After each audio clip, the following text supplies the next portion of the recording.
Next, under aromatic electrophilic substitution reactions, we consider bromination reaction. Here again, depending upon the reagent used, you get a different set of products.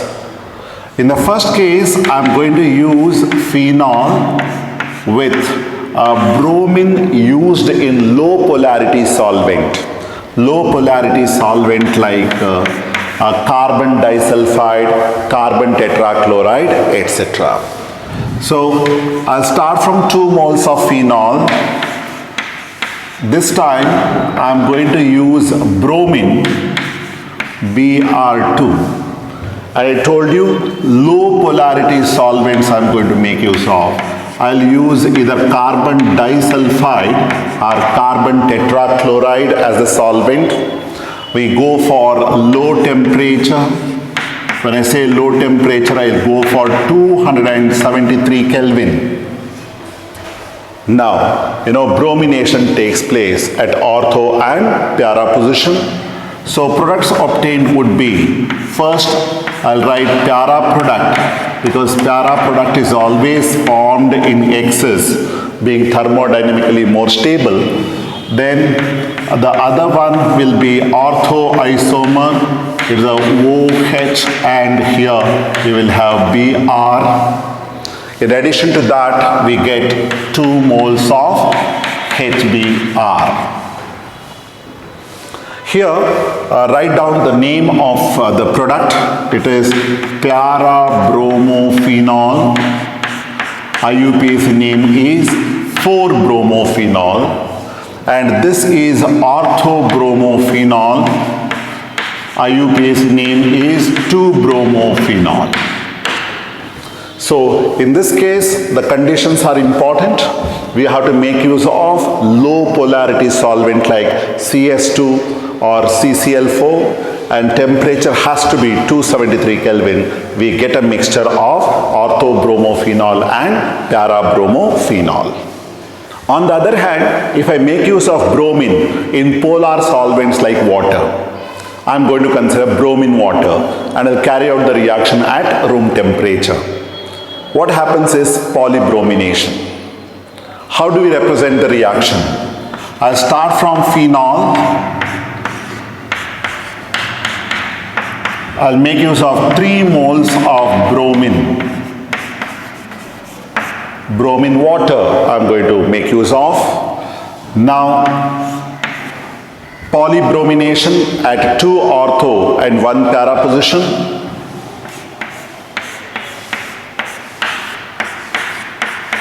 The product formed is 2,4,6 tribromophenol, and this appears as white precipitate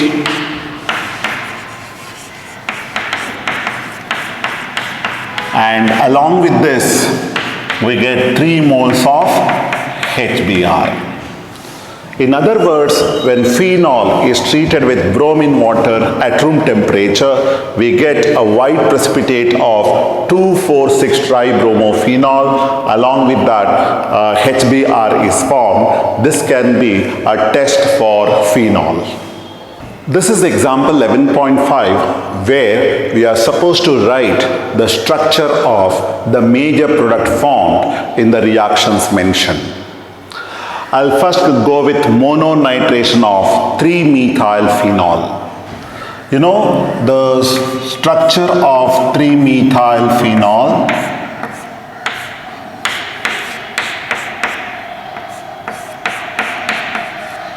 Or in other words, it is also called metacresol.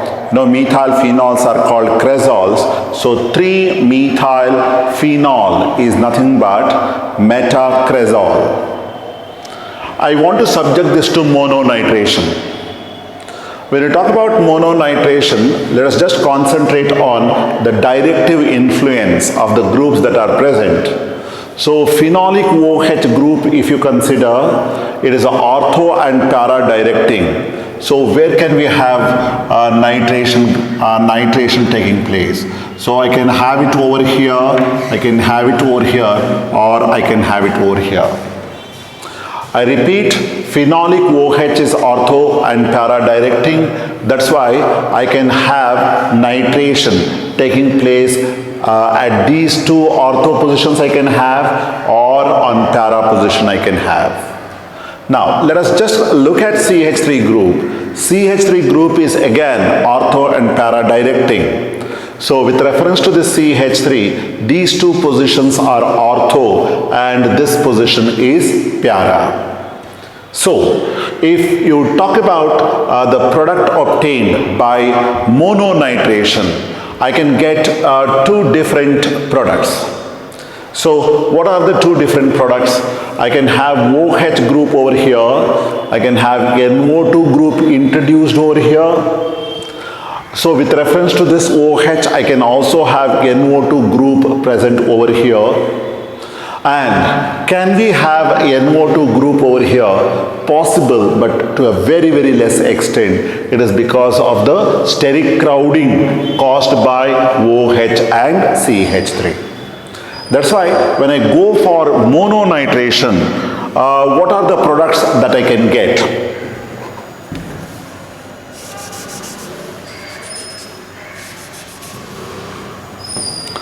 So the first product I can think of is having NO2 group at para position with respect to OH and ortho position with respect to CH3. And I can think about another product formed there. So in this case, the NO2 group will be present in ortho position with respect to phenolic OH and para position with respect to CH3. So these two products are the mononitration products of 3-methyl phenol. Next, we shall consider dinitration of 3-methyl phenol. Again, I'll go back to the structure of 3-methyl phenol. So nitration, a reaction has to be carried out twice. So what will be the dinitrated product?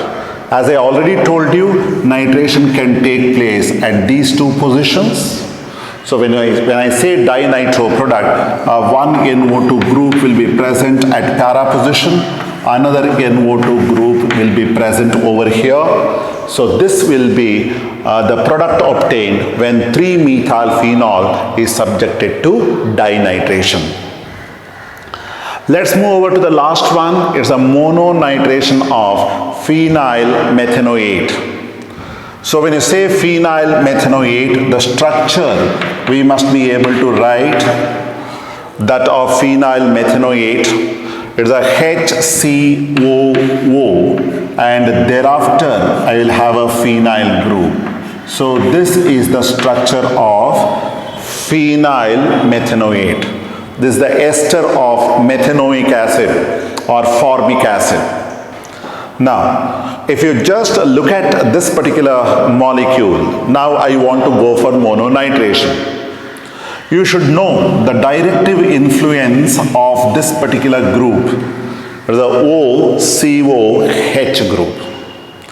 You know, on oxygen, you have a lone pair of electrons, and this is in conjugation with the benzene ring. And you know, whenever lone pair of electrons are present in conjugation with the benzene ring, it has to be ortho and para directing. So I'm talking about mononitration. When you say mononitration, you know, the para product is always the predominant product. So I should have NO2 group where at para position with respect to the existing group. So with reference to this group, which is the para position, so with reference to this is a para position. So I should have NO2 group over here. This is the major product. So let us start from coal-base reaction. The significance of coal-base reaction is we can convert phenol into salicylic acid. How do we bring about this conversion? I'll start from phenol.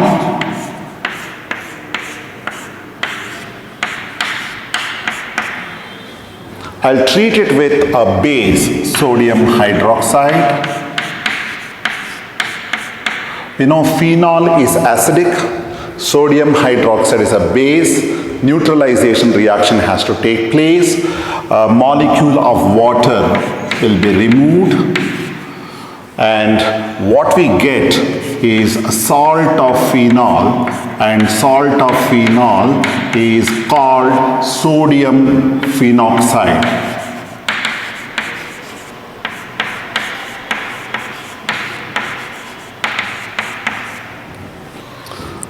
This sodium phenoxide is treated with the electrophile carbon dioxide as a weaker electrophile at around 400 Kelvin and 6 to 7 atmospheric pressure.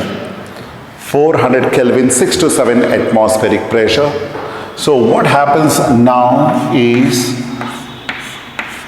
carbon dioxide gets inserted in between oxygen and sodium. So what we get here is OCO2Na. So what is the name of this compound? Here if you have NaCO2O and a phenyl group. So I call it as phenyl sodium carbonate. What's the formula of sodium carbonate? It should be Na2CO3. So one sodium is replaced by phenyl group. That's why name of this compound is phenyl sodium carbonate. Phenyl sodium carbonate. Now, this molecule undergoes rearrangement. So, what way it will undergo rearrangement? I can represent it like this. Here you have hydrogen. So, this hydrogen and CO2Na will mutually exchange their positions. As a result, what we get is this compound. It is a benzene ring. Here you will have OH. Here it is CO2Na. You see, if suppose Na were not to be there, there would have been hydrogen and the product formed would be benzene ring with OH group, and in the ortho position we have CO2H. We call it as ortho-hydroxybenzoic acid, which is nothing but salicylic acid. So in salicylic acid, hydrogen is replaced by sodium. That's why it's a sodium salt of salicylic acid. It is called sodium salicylate. It is a salt of salicylic acid. Now from this, I want to get salicylic acid. I have to acidify it. I'll acidify it using HCl. What happens? Sodium is replaced by hydrogen. During the process, sodium chloride is removed, and the final product obtained will be, you have a benzene ring, and thereafter you have OH, and here we will have CO2H. Common name of this compound is ortho-hydroxybenzoic acid. It's called salicylic acid. So this is a very, very important reaction asked in the examination so many times. Coal-based reaction, or how do you convert phenol into salicylic acid? Next reaction of phenol we are going to study is again a very important reaction. It is a named reaction called Remer-Tiemann reaction. Using this reaction, we can convert a phenol into salicyl aldehyde. Just like the previous case, this can be asked in two different ways. The first one is explain Remer-Tiemann reaction, or the other way of asking the same question is how do you convert phenol into salicyl aldehyde? Here I start from phenol. First, it will react with a base, let us say sodium hydroxide. The reaction is carried out in presence of NaOH. So it's obvious that we get a sodium salt of phenol. We call it as sodium phenoxide. So this is sodium phenoxide.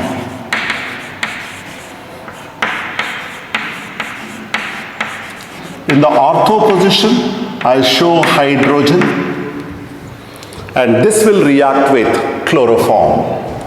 What is the formula of chloroform? All of you know, it is CHCl3. And for the sake of simplification, I am going to write it as Cl CHCl2. So this is what is called chloroform. How does the reaction take place? From here hydrogen will go, from here Cl minus will go. Hydrogen and chlorine, HCl is removed. So what is the product obtained?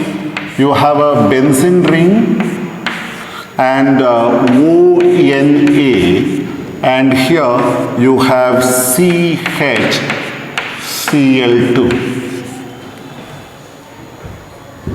You know, the reaction is carried out in presence of sodium hydroxide, and in haloalkane chapter you have already studied the role of aqueous NaOH or aqueous KOH. What is the function here? Sodium hydroxide. It brings about nucleophilic substitution reactions. So two chloro groups are replaced by two OH groups. So during the process, 2 moles of sodium chloride are removed. Hence, the intermediate compound formed is a benzene ring with ONA. And then here you have CH. Here you will have a OH. And here you will have OH. What's your observation? The 2 chloro groups are replaced by 2 OH groups. Whenever a carbon atom is connected to 2 highly electronegative atoms like oxygen by means of single bond, the molecule is highly unstable, and in order to gain stability, it will remove some simple molecule like water. So what happens? Whatever bond is present over here is shifted like this, and this bond is broken. OH goes out in the form of OH minus. Or in other words, it has lost a molecule of water. So the product obtained now is a benzene ring. Here you will have ONA, and here it is CHO. If this were to be hydrogen, the molecule would have been salicyl aldehyde, but the OH group has become ONA. It is a sodium salt of salicyl aldehyde. So this is sodium salt of salicyl aldehyde. Salicyl aldehyde.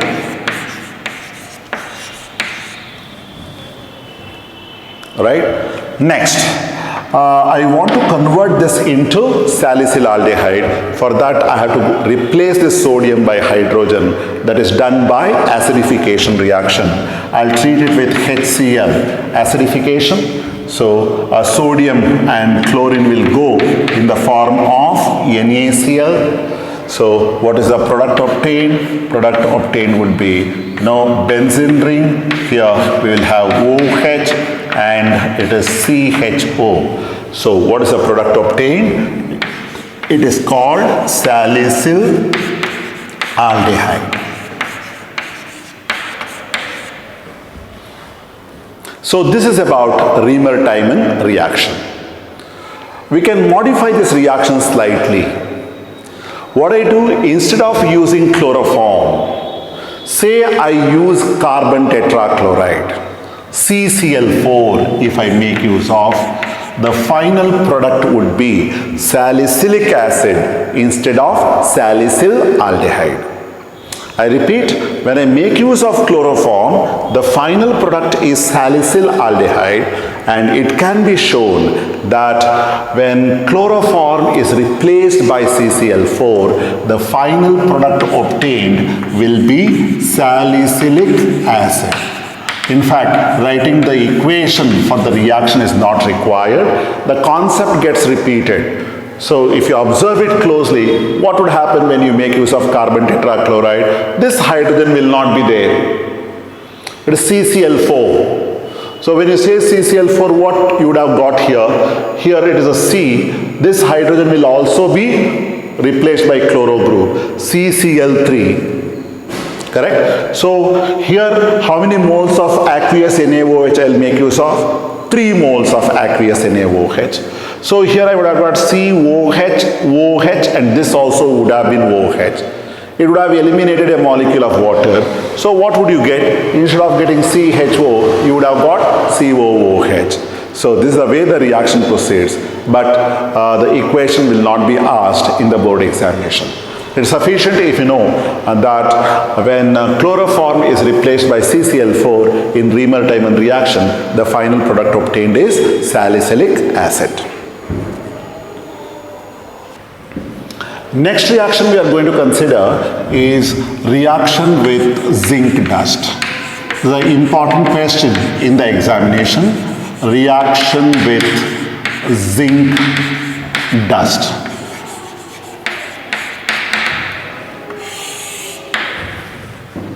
We start from phenol.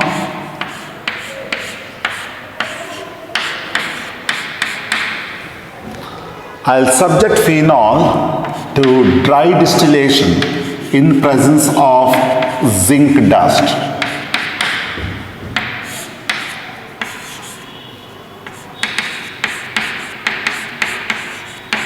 The role of zinc here is to remove oxygen from phenolic OH.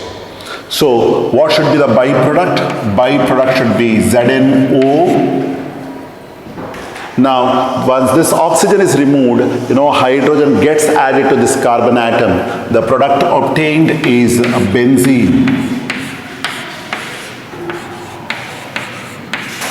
So many questions have appeared based on the same concept. So what are the possible questions? For 1 mark, they have asked, name a reagent used to remove phenolic OH. Answer is zinc dust. The next question is, what happens when phenol is distilled with zinc dust? You have to write the equation mentioning the formation of benzene. The third way of asking question is, how do you convert phenol into benzene? And this reaction is important later in other chapters to bring about conversions. The next reaction we are going to consider is oxidation reaction, oxidation of phenol. Here we start from phenol.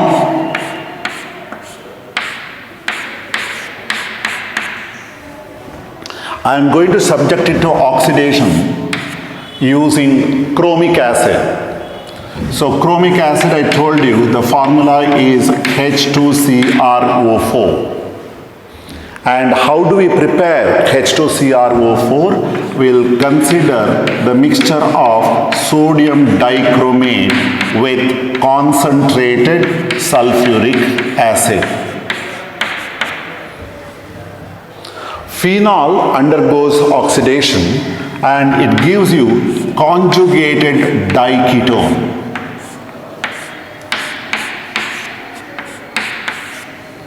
This is a conjugated diketone. See, you have 2 ketonic groups here and there is an extended conjugation. Double bond, single, double, single, double, single, double, like that. This is an extended conjugation. So, the specific name of this compound is benzoquinone.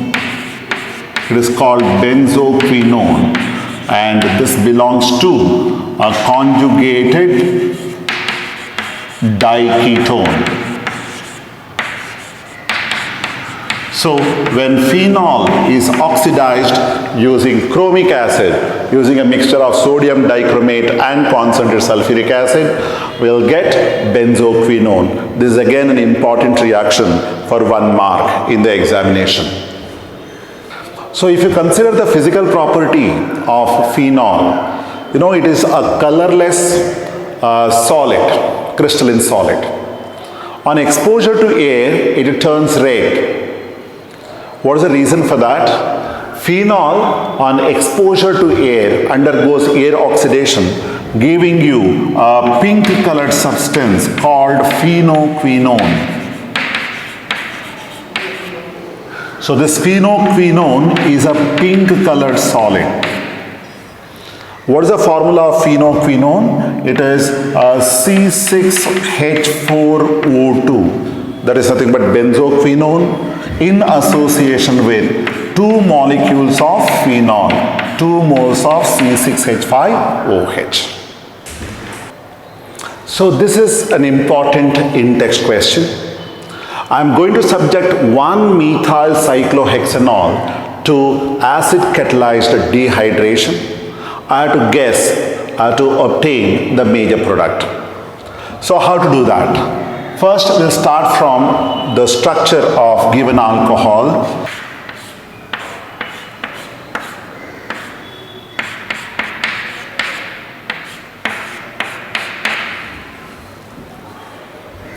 So it is acid catalyzed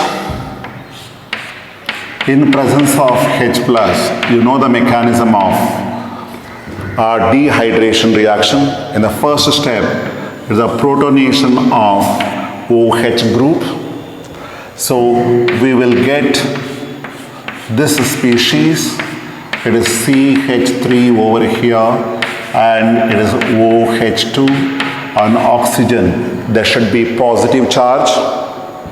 Now this species is highly unstable, so to get rid of the positive charge on highly electronegative oxygen, this bond cleaves. So a molecule of water is removed.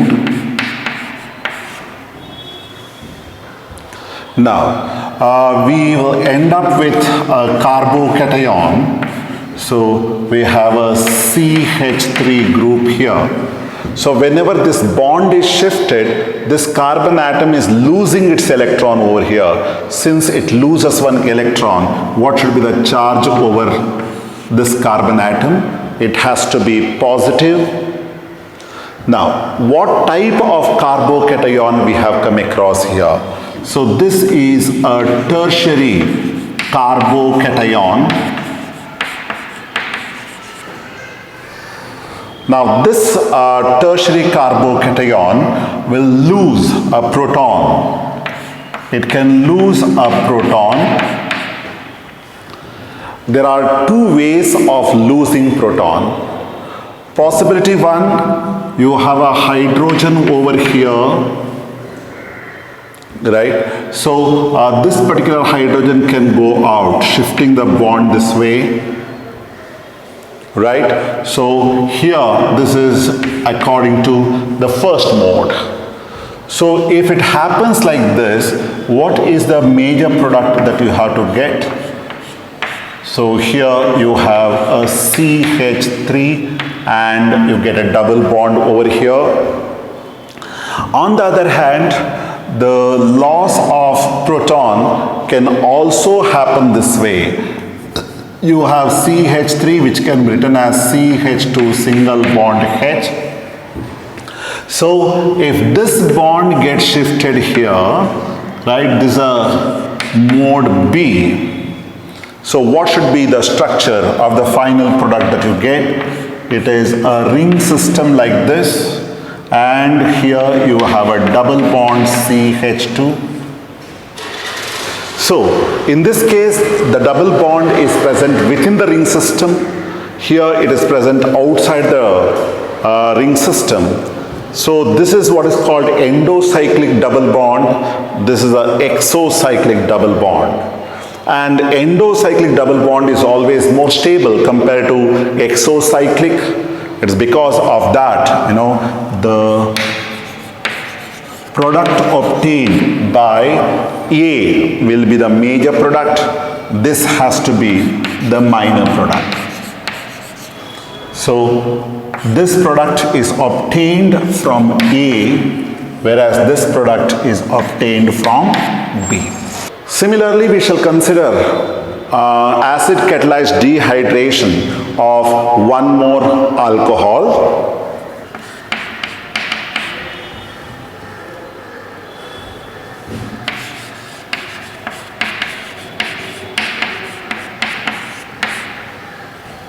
It is butane 1-ol. We'll just repeat the mechanism. You can easily guess the product with the mechanism. So butane 1-ol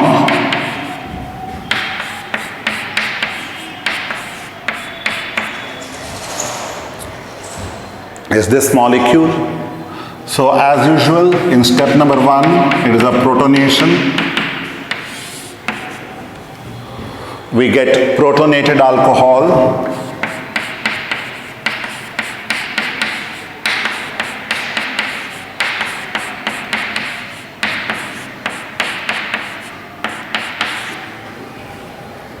So H2O is a better living group. So a molecule of water is removed. Product obtained is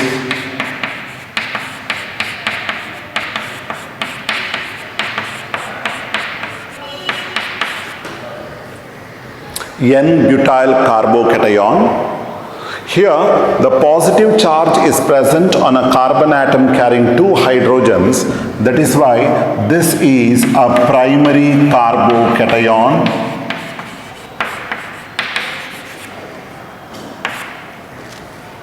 If you consider order of stability of carbocation, we know tertiary carbocation is more stable than secondary, and secondary is more stable compared to primary. That's why whenever there is a possibility, primary carbocation tries to undergo rearrangement to secondary, if possible, to tertiary. In this case, what I can do is I can rearrange this into a relatively more stable secondary carbocation. How does it happen? Here you have a hydride group. So the hydride group that is present on the second carbon atom undergoes migration to the carbocationic carbon. Or in other words, the carbon atom, second carbon atom, loses its electron. As a result, on this carbon atom we will have a positive charge. Then whatever hydrogen goes out as H minus will combine with CH2 plus. So, because of this shift, we call it as hydride shift. We get a relatively more stable secondary carbocation.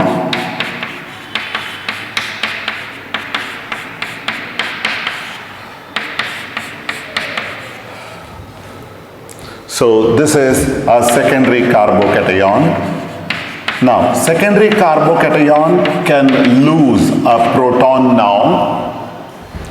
There are two possibilities.